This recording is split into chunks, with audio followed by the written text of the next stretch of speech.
धडाधड स्फोट होत होते भामरागडच्या वेशीवर. ती सगळी भामरागडची वेसच लख्ख प्रकाशाने उजळून निघाली होती. याउलट त्यांचा कुवारसाच बाहेर असल्याने राजच्या माणसांना कुठलाच पलटवार करता येत नव्हता. ते फक्त पोलादी तटबंदीचा आसरा घेत त्यांच्या कुवरच्या आतमध्ये येण्याची प्रतीक्षा करत होते. इथे राज आणि पवन पण त्या भामरागडच्या सुरक्षित हद्दीत पोहोचण्यासाठी जीवाची पराकाष्ठा करत होते. क्षण क्षण कण कण शिकार आणि शिकारी मधला खेळ रंगला होता. कधी देवाय त्याच्यापर्यंत जवळ पोहोचायचा तर राज 2 पावलं पुढे असायचा. सगळेच श्वास रोखून हा खेळ बघत होते मृत्यूचा. देवायचा हात राजच्या त्या गाडीपर्यंत पोहोचलाच होता की अंगातील सगळी शक्ती एकवटून जय काली मा म्हणत राजने झूम करून गाडी आतमध्ये घातली. आता आता आता राज किंचाळतच त्या गेटच्या आत शिरत होता. तटबंदीवर जेवढे असतील तेवढे धावले त्या लोखंडी दरवाजाच्या दिशेने. शेकडो माणसे आपली सगळी ताकद पणाला लावून तो दरवाजा बंद करू लागले. एक एक क्षण महत्त्वाचा होता.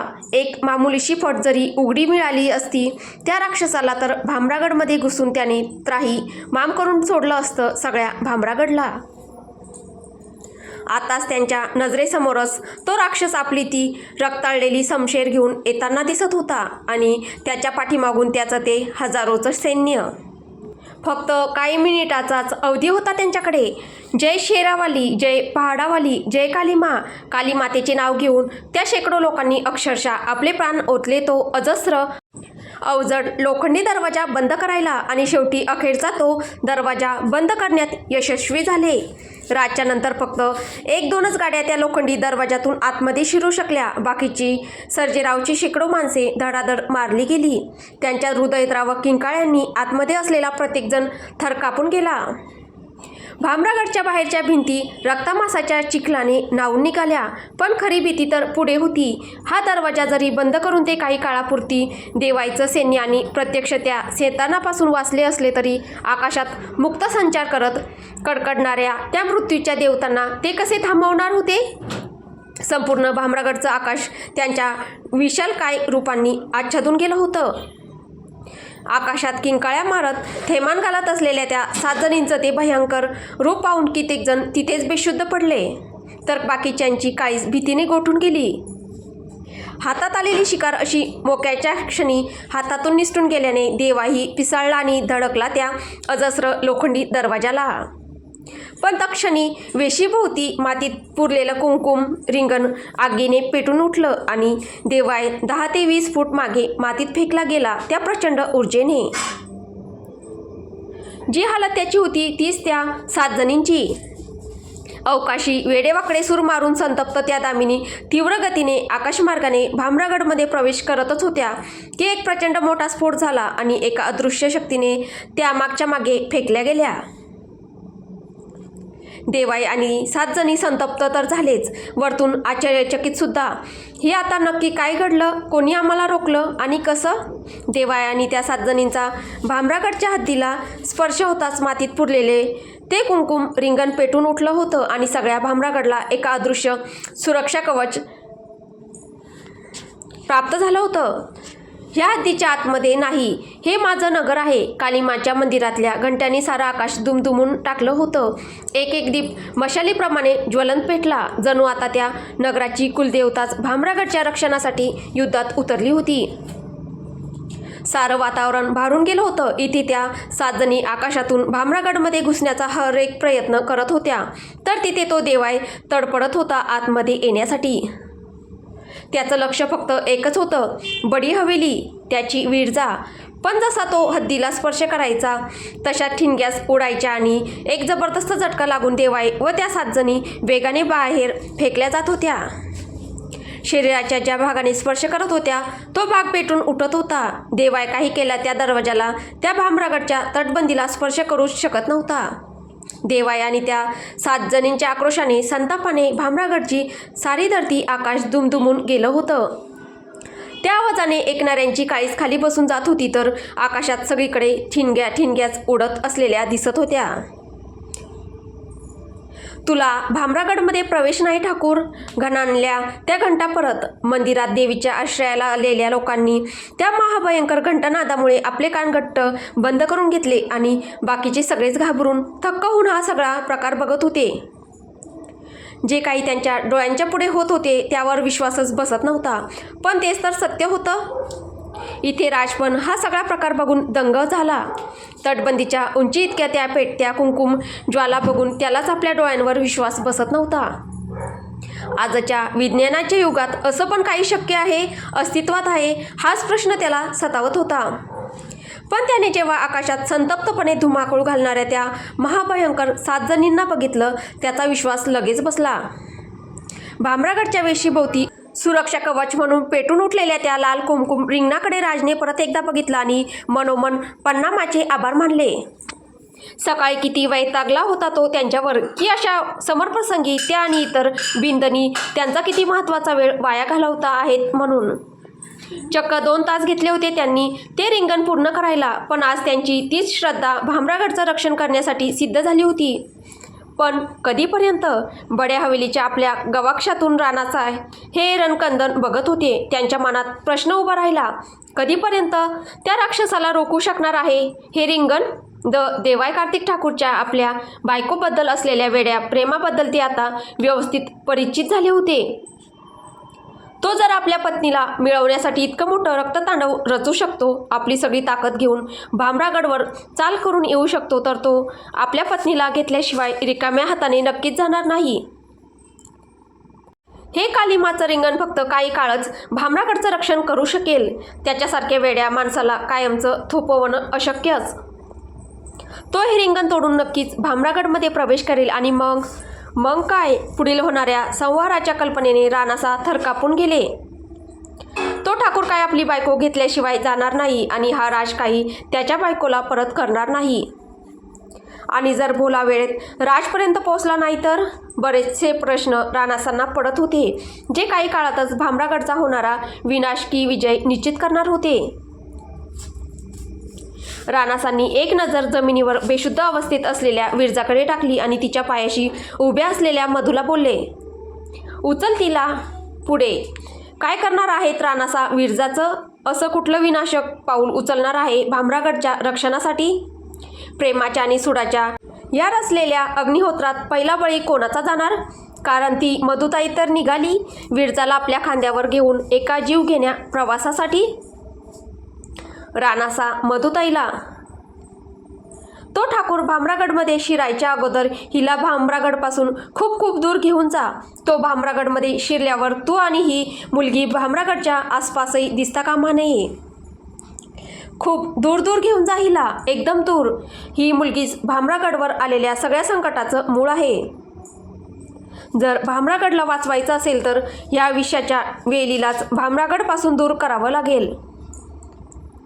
जिला मिळवण्यासाठी दोन्ही देव हे हा महाभयंकर रक्ततांडवाचा खेळ खेळत होते, त्याच त्यांच्या प्रिय विरजासाठी रानासांनी नवीन आणि जीवघेणा डाव रचला होता.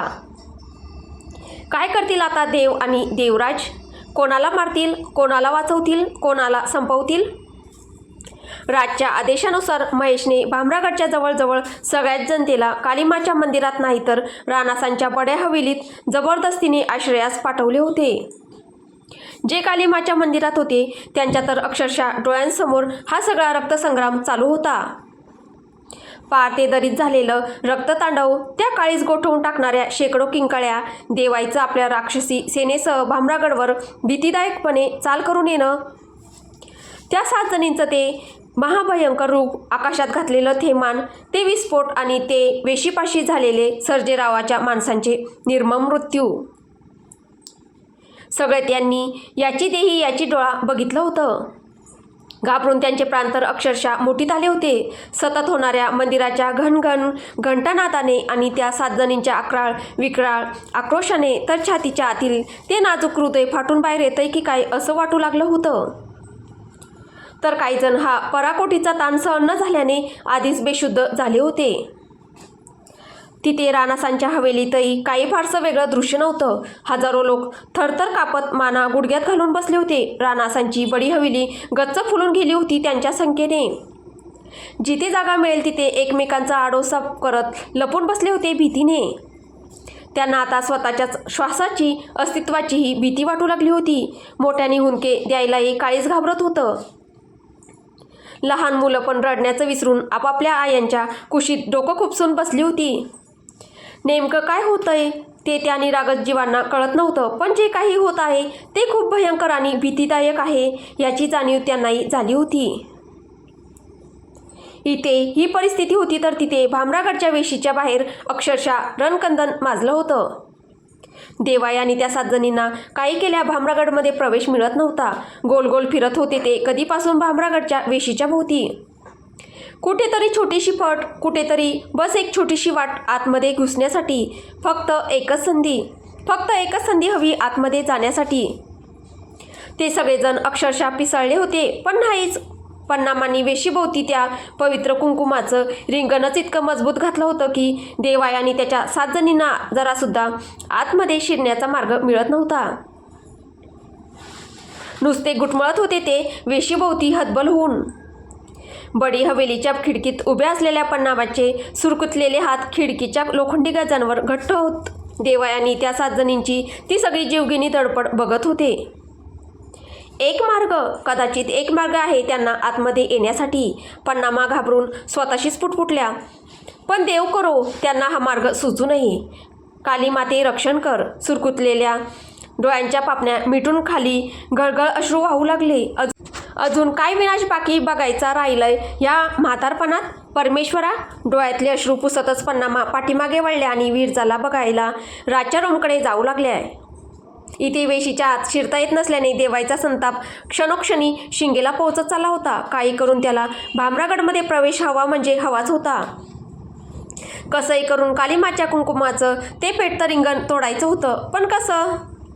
ते तर त्याच्या साध्या जवळही येऊ देत नव्हतं. अक्षरशः वेड्यासारखा झाला होता तो. त्याची जान, त्याची बायको फक्त काहीच मिनिटांच्या अंतरावर होती त्याच्यापासून आणि इथे तो हतबलपणे नुसता फक्त प्रयत्नच करत होता कधीपासून तिच्यापर्यंत पोहोचण्याचा. आक्रोशाने भरून गेलं होतं त्याचं मन, तर डोळे पाण्याने. वीरजा, जोरात आक्रोशला तो आणि सारा आसमंत क्षणभर स्तब्धच झाला त्याच्या हृदयातील वेदनांनी.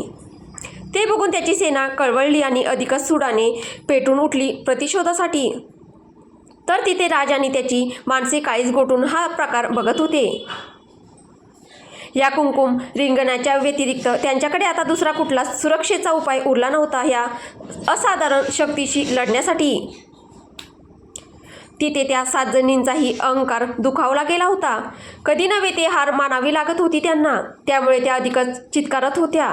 पण अचानक काय झालं ते माहीत नाही. शर्विलिका घाबरून जोरात ओरडली. नाही नाही नाही, ठाकूर थांब, अजून हे पाऊल उचलू नको. तशा बाकीच्या 6 जणी गोंधळल्या, क्षणभर थांबल्या आणि मानसिकरित्या शर्विलिका आणि देवाईपर्यंत पोहोचण्याचा प्रयत्न करू लागल्या. देवाईपर्यंत त्यांना प्रयत्न करूनही पोचता नाही आले, कारण त्याच्या मनात संतापच एवढा भरला होता. पण जे शर्विलिकेच्या मार्फत समजलं ते बघून त्याही हादरल्या. देवाई आणि त्या 7 जणींमधला एकमेव दुवा होता ती सप्तहिऱ्यांची अंगठी आणि आता तीच अंगठी देवाई त्याच्या बोटातून काढून टाकत होता. जोपर्यंत त्या 7 जणींचं अस्तित्व त्याच्याजवळ आहे तोपर्यंत तो काही भामरागडमध्ये प्रवेश करू शकत नव्हता. त्या 7 जणींना स्वतःपासून दूर करणे हाच एक उपाय उरला होता त्याच्याकडे. पण ती अंगठी बोटातून निघताच क्षणी त्याचं त्या 7 जणींवरचं स्वामित्व संपुष्टात येणार होतं. जोपर्यंत ती अंगठी त्याच्याकडे होती तोपर्यंत त्याच्याकडे कधीही परत येऊ शकत होत्या. पण जर ती कोणा दुसऱ्याच्या हाती लागली तर मात्र अनर्थ झाला असता. शिवाय त्या 7 जणींना त्याची मदतही करता आली नसती. तसं देवाई कार्तिक ठाकूरला कोणाच्या मदतीची काय गरज? तो आणि त्याची ती रक्तबंबाळ समशेर दोघेच पुरेसे होते कुठलंही रक्ततांडव खेळण्यासाठी. पण तरी त्या अंगठीचं त्याच्या शरीरापासून दूर होणं अजिबात चांगलं नव्हतं देवाईसाठी. एवढी वर्षे कार्तिक ठाकूरच्या मुलाला विसरलेल्या कोणाला तरी त्याच्या अस्तित्वाची परत जाणीव करून देणारं होतं. एक असा भूतकाळ जो 20-25 वर्षांपूर्वी गाडला गेला होता, ज्यामुळेच त्या 7 जणी देवाच्या आयुष्याचा भाग झाल्या होत्या आणि त्याची आई अनु त्याच्यापासून कायमची दूर झाली होती. तो भूतकाळ परत जागृत झाला असता आणि त्याचबरोबर कदाचित आगमन झालं असतं अनु ठाकूर आणि त्याचं. देवाई ठाकूरच्या जीवाला धोका ह्या क्षणी राजपेक्षा त्या व्यक्तीकडून जास्त होता, कारण देवाई भोवती असलेलं ते संरक्षक कवच हटणार होतं आणि देवाई थेट त्या व्यक्तीच्या घातक नजरेत आला असता. काही करून हा आत्मघात थांबवलाच पाहिजे. पुतना अक्षरशः रडकुंडीला येऊन बोलली, पण देवाई काही ऐकण्याच्या मनस्थितीत नव्हता. त्याच्यापर्यंत पोहोचायच्या आधीच कदाचित तो सगळ्या जणी चिंतातूर झाल्या. त्यांची आग देवायच्या त्या संतप्त मनाला भेदून जातच नव्हती. तो तर अजूनही बेखबरच होता आपल्या आईच्या जिवंत अस्तित्वापासून आणि येऊ घातलेल्या महाभयानक भूतकाळापासून. मृतकर्णिका, शर्विलिका, पुतना, कर्णा, मेघावती, चंडिका, रक्तमेतिका सगळ्या नाईलाजाने देवाईकडे धावत सुटल्या. आतापर्यंत भामरागडच्या आकाशात थैमान घालून सगळ्या भामरागडमध्ये दहशत पसरविणाऱ्या त्या 7 जणींना अचानक सगळंच सोडून देवाई ठाकूरच्या नावाने आक्रोश करत त्याच्याकडे धावत जाताना बघून राज बुचकळ्यात पडला. राजला त्याचं कारण काही कळलं नाही, पण तो ठाकूर मात्र खरंच काहीतरी संकटात होता हे मात्र कळलं. राजने डोळे बारीक करून वेशीच्या बाहेर बघितलं. शमशेर पाठीशी अडकवून आपली सुरक्षित सीमा सोडून त्याचा कट्टरवेरी भामरागडच्या तटबंदीच्या अतिशय जवळ येत होता. एक पाऊल हळूहळू पण तितकंच दमदार आणि भीतीदायक. भामरागडचा विनाश निश्चित करणारं. पण तेवढ्यातही राजची नजर देवाईच्या हातांवर गेली. देवाई एका हाताने आपल्या दुसऱ्या हातात काहीतरी करत होता. राजने दुर्बीण लावून बघितलं तर त्याला कळलं की तो आपल्या हातातील ती भरभक्कम अंगठी काढण्याचा प्रयत्न करत होता. भर युद्धात ही काही वेळ आहे का आभूषण काढून नखरे दाखवण्याची? राजमनात उगाचच चरफडला. त्याला कसलं गांभीर्य आहे की नाही, पण मग त्याचं लक्ष आकाशातून देवाई ठाकूरच्या दिशेने जीवाच्या आकांताने झेप घेणाऱ्या त्या 7 जणींकडे गेली. त्याने परत दुर्बीण डोळ्यांना लावत देवाईच्या हाताकडे बघितलं. एवढ्या रात्री ती सप्तहिऱ्यांची अंगठी लक्ककन राजच्या नजरेसमोरून चकाकून गेली आणि ते हिरे बघून एक मूर्खासारखा विचार राजच्या डोक्यात आला. मगाशी त्या दरीत पण ह्या ठाकूरने असंच काही आपटलं होतं आणि त्याच्या हातातून काहीतरी ठिणग्या, काहीतरी अशी भलीमोठी ऊर्जा बाहेर पडली होती. त्यानंतर मात्र सगळी जिंकणारी बाजी पलटली होती आणि आता हा असा भामरागडच्या दारात काळ बनून उभा आहे. हाच हात होता का तो? हीच ती बोटं आणि वस्तू का जी त्याने फोडली? पण मग फुटले तर ते हिरे परत जुळले कसे? राजने परत त्या हिऱ्यांची संख्या मोजली. 1, 2, 3, 4, 5, 6 आणि 7 बरोबर 7 हिरे होते ते. प्रत्येकीसाठी 1 हिरा. ह्या मूर्त जगात राहण्याची एक जागा. जे रहस्य आजपर्यंत देवाईच्या कोणत्याच माणसाला कळलं नव्हतं ते राजला हळूहळू उलगडत होतं की त्या अचानक गायब कशा होतात आणि अखेर कुठे जातात, आणि त्याने तो हजूनच हादरत होता. बघत असलेल्या डोळ्यांवर, बुद्धीवर, मनावर कशावरच त्याचा विश्वास बसत नव्हता. अमेरिकेत शिकलेला तो, विज्ञानाच्या युगात वावरत असलेला त्याला हे काहीच पटत नव्हते. विश्वास बसत नव्हता. पण परत त्याने डोळ्यांसमोर त्या 11-12 7 जणींकडे बघितलं आणि त्याचा विश्वास बसला. राजला एकदम गोठून गेलेलं बघून पवनने त्याच्या हातातील दुर्बीण घेतली आणि निरखून बघितलं. सगळं रहस्य त्याच्या पण लक्षात आलं. तो एकदम खुश झाला. चला, ठाकूरला नमवण्याची एक संधी तर मिळाली. ह्या 7 जणी गेल्यावर आपल्याला सगळं सोपंच पडेल. पवन अगदी खुश होऊन बोलला. त्यावर राज अगदी थंडपणे बोलला, नाही पवन, असं काही होणार नाही. जेवढं ह्या राक्षसाला ओळखतो तेवढ्यावरून मी इतकं तर सांगू शकतो की हा काही मूर्ख माणूस नाही की रागाच्या भरात कुठलंही पाऊल उचलेल. त्या दरीत पण हा असाच शांतपणे चालत आला आणि रक्ताच्या नद्या वाहून टाकल्या. सर्जेरावाने देवाईला कमी समजण्याची चूक केली आणि आता त्याच्या माणसांच्या रक्तमासाचा नुसता चिखल त्या दरीत आणि भामरागडच्या दारात पडून आहे. ही अंगठी काढल्याने कदाचित त्या 7 जणी त्याच्यापासून दूर होतील. कदाचित तो स्वतः महाभयंकर संकटात सापडेल, पण कदाचित आपल्याही भल्याचं नसेल. माझं मन म्हणत आहे, जे संकट या राक्षसासाठी चांगलं असू शकत नाही ते आपल्यासाठी तर अजिबातच चांगलं नसणार. त्याचं ते अंगठी काढणं कदाचित आपल्यालाही महागात पडेल आणि तसा पण तो अंगठी किंवा अंगठीशिवाय तेवढाच भयंकर आहे. त्याच्या क्रूरतेला सीमाच नाही. आता त्याला समोरूनच मारला पाहिजे, तरच हे सगळं संपेल. कदाचित त्या 7 जणीही, तो नसेल तर कदाचित त्याचं अस्तित्वही संपुष्टात येईल. राज आणि पवन इथे देवाईविरुद्ध रणनीती आखत होते, तर तिथे देवाईवरच्या संकटाने रागाने मृतकर्णिका पिस्कारली आणि दात ओठ खात बोलली, मला माहीत आहे काय करायचे आहे ते. आता पुढे काय होईल हे आपल्याला पुढच्या भागात पाहायला भेटेल. तुम्हाला ही कथा कशी वाटते आहे कमेंटद्वारे नक्की कळवा. कथा आवडत असेल तर व्हिडिओला लाईक करा, शेअर करा. कथेचे पुढील भाग ऐकण्यासाठी आपल्या चॅनलला सबस्क्राईब करा. धन्यवाद.